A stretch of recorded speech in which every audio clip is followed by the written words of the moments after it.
संत दयाबाई जी अपनी वाणी में कथन करते हैं कि इस घोर कलिकाल में मानसिक सुख एवं शांति प्राप्त करने का यदि कोई साधन है तो वह केवल यही है कि मनुष्य संत महापुरुषों की शरण संगति ग्रहण करके प्रभु के नाम का सुमिरन करे।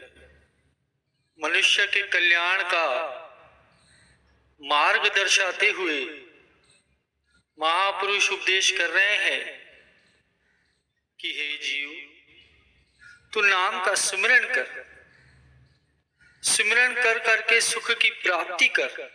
शरीर को जो दुख व्याधियां सता रही है, नाम का सुमिरन करके उनसे छुटकारा पा ले। गुरु को वीडियो लाइक कर देना, सब्सक्राइब कर देना प्लीज।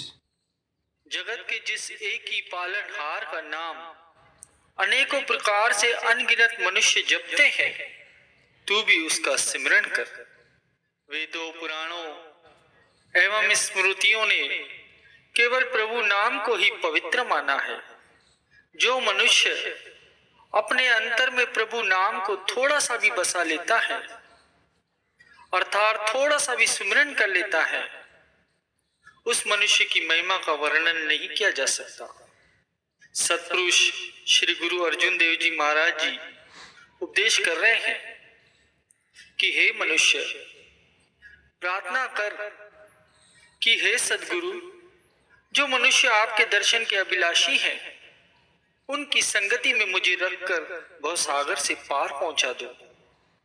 परम संत श्री कबीर साहिब जी प्रभु नाम के भजन सिमरन की महिमा इस प्रकार कर रहे हैं कि भजन सिमरन में आनंद ही आनंद प्राप्त होता है।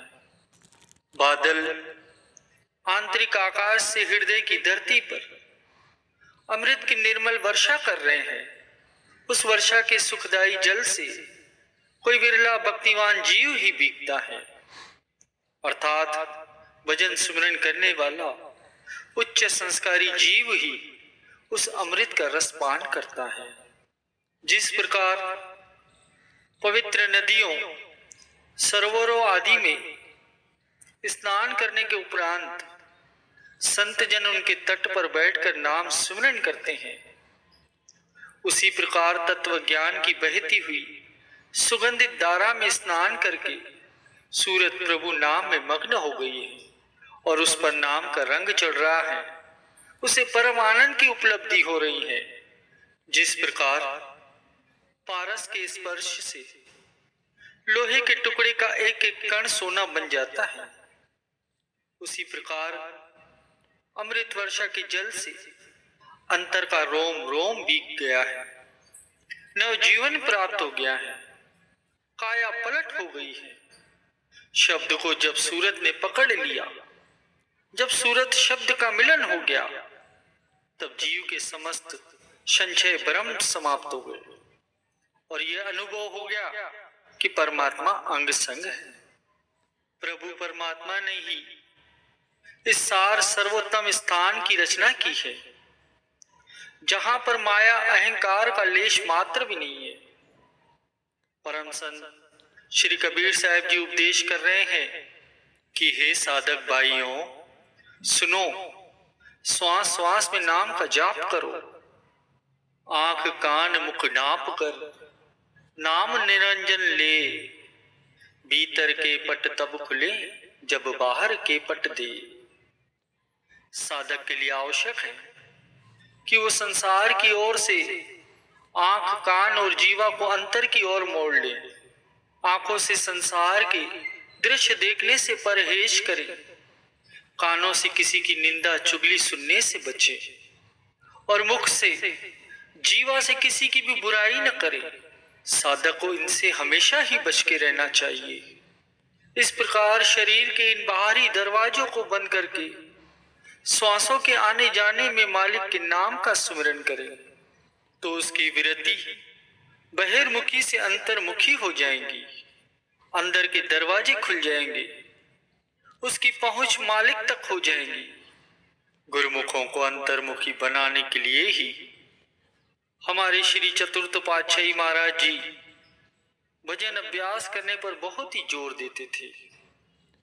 जो कोई भी उनके चरणों में आता था तो उससे पहली बात ही यही पूछते थे कि भजन अभ्यास करते हो। भजन अभ्यास करने के लिए महापुरुषों ने 3 विधियां बताई है। पहली विधि है सहज समाधि, दूसरी है अनाहत ध्वनि और तीसरी अजपा जाप।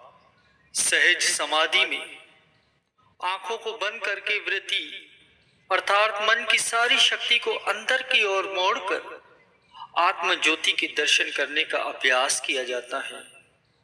अनाहत ध्वनि के अभ्यास में कानों को बंद करके दाहिने कान से अनाहत शब्द अर्थात अंतर में मालिक के नाम की अपने आप गूंजने वाली ध्वनि को सुनने में वृत्ति को लगाया जाता है।